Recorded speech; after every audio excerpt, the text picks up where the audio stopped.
Welcome back, everybody. He's a comedian, author, and calls himself a vigilante pundit, and he's joining us right now to talk about politics and comedy, but more importantly, your title, performing tomorrow night. That's right, at Jimmy Tingle's Theater. Yeah. That's right. We're going to talk about your book, Better Than Crying, Poking Fun at Politics, the Press, and Pop Culture. It's got a long title, but of course, I can put a lot of funny stuff in there. It's full of funny stuff. I really wrote this book because humor is a great way to deal with things, especially in social, political situations. On the one hand, you can kind of find out what the truth of a matter is, and the other, there's so much depressing things going on.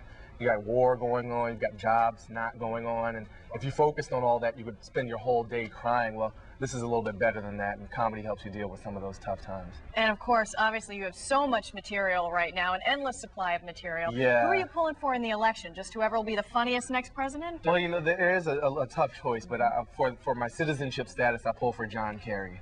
And hopefully if he wins, it's not necessarily good for me, but I've thought about this, and I think the first thing I have to do is probably sell the plot of land I bought in Canada. And then I'd have a big 4-year party, give or take a second term. But in terms of comedy, it's a lot easier dealing with the Bush administration because they write about half of my material. If Kerry's elected, though, I think that is better for the country. And so I think my own career, I have my faith in my joke writing abilities that I can do what's right for America. Just a little bit torn from the comedy. The comedian in you. The comedian in me is definitely pulling for Bush, but luckily the citizen in me is a stronger force for good. So. Now, you mentioned that in tough times that comedy kind of helps. And right now, of course, we are at war and dealing with things in Iraq. What can you say about that? How do you make that kind of, where do you find the humor? Well, the sadness is that the war in Iraq, I think, was a big mistake. I think the way we dealt with the peace has been a big mistake.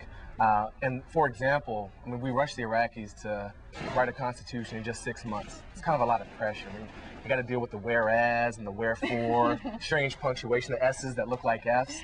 And you try doing that backwards in Arabic, Molly. As a friend of mine likes to say, it's hard work. But what the Iraqis were able to do, they actually called up Attorney General John Ashcroft. And he said he could have our constitution because we don't use it anymore. Right. Oh, no, no. Yeah, so Iraq's kind of a mess.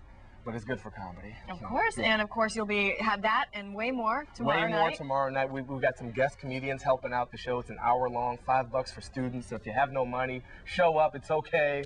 And it's going to be a good time. And you'll probably learn something. Of course, and that's at Jimmy Tingle's Off-Broadway Theater. Big fans of Jimmy Tingle, of course.